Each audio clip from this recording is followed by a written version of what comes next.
श्री राम जय राम जय जय राम। बालकांड। अयोध्या के पावन नगर में सूर्यवंश के वंशज राजा दशरथ को उनके द्वारा आयोजित महान यज्ञ के परिणाम स्वरूप उनकी 3 रानियों के माध्यम से 4 पुत्रों का आशीर्वाद दिया।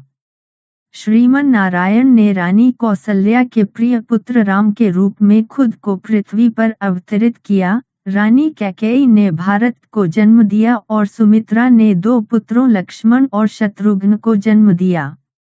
जैसे जैसे वे बड़े होते गए, राजकुमारों ने गुरु ऋषि वशिष्ठ से युद्ध और वैदिक ज्ञान में व्यापक प्रशिक्षण प्राप्त किया।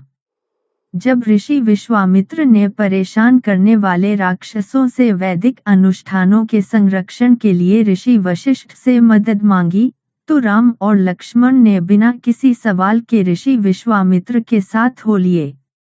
राम और लक्ष्मण अपने धनुष और बाण को पकड़ लिया, धनुष पर प्रत्यंचा चढ़ाई और शक्तिशाली ताड़का और अन्य राक्षसों का संहार किया तथा ऋषियों के अनुष्ठान को सुरक्षित किया। ऋषियों के संतुष्ट होने पर, अनुष्ठान सफलतापूर्वक पूरा होने पर ऋषि विश्वामित्र उन्हें मिथिला ले गए।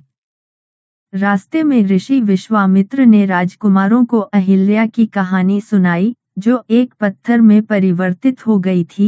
राम ने पत्थर की मूर्ति को अपने पैर के अंगूठे से छूकर अहिल्या को जीवनदान दिया। ऋषि ने कहा, जिस दिन आपने ताड़का को मारा, मैंने आपके हाथ की शक्ति देखी। जिस दिन आपने अहिल्या को जीवन दिया, मैंने आपके पैर का जादू देखा। इस कथन और अपार आनंद के साथ वे मिथिला के खूबसूरत शहर में पहुंच गए। मिथिला में प्रवेश करने पर राम राजा जनक के बगीचे में गए, जहां पर कमल नैनी सीता बगीचे के मध्य में खड़ी थी। राम और सीता की आंखें एक दूसरे से मिली, वह बिना पलक झपकाए एक दूसरे को देखते रह गए, प्रत्येक ने दूसरे का दिल जीत लिया। राजा जनक अपनी पुत्री सीता का विवाह करना चाहते थे। उनकी शर्त मैथिली की शादी उससे होगी जो शिव धनुष को तोड़ देगा।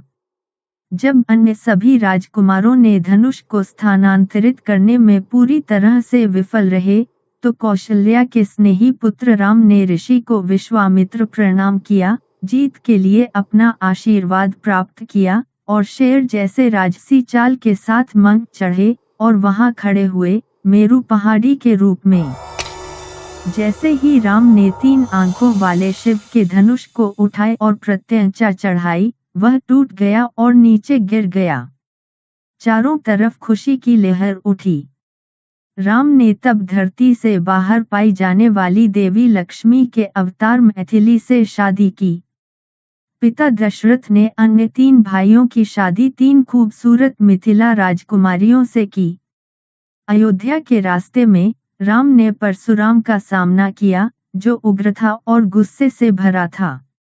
एक महान वीरता क्या है, राम ने शिव धनुष को तोड़ दिया जो पहले थोड़ा टूट गया था।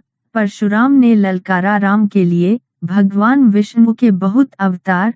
परशुराम ने आगे चुनौती दी, श्रीमान नारायण धनुष को झुकाने की कोशिश करो, जो मेरे कब्जे में है।